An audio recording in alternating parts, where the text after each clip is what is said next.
Hz. Mevlana Məsnevi 19-24 beyt. Torpaqdan yaratılan bədən aşkdan nasib alınca göklere çıktı, yüceldi.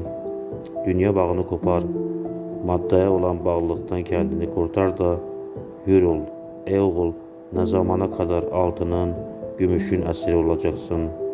Rızıklar denizini bir testiye dökecek olsan ne kadarını alır, ancak bir günlük kısmet, bir günlük su. Harislerin, dünyayı çok severlerin göz testileri hiç dolmaz.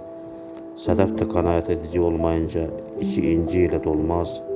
Halbuki ilahi aşk yüzünden, nefsaniyetten kurtulan, benlik elbisesi yırtılan kimse, hırstan da, ayıptan da, kötülüklerden de tamamıyla temizlenir.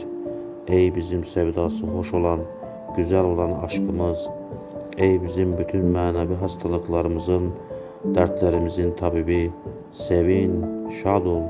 Ey bizim kibir ve gurur hastalığımızın, böbürlenmezin devası olan aşkımız, ey bizim hasta gönlümüzün Eflatunu, Kalinusu.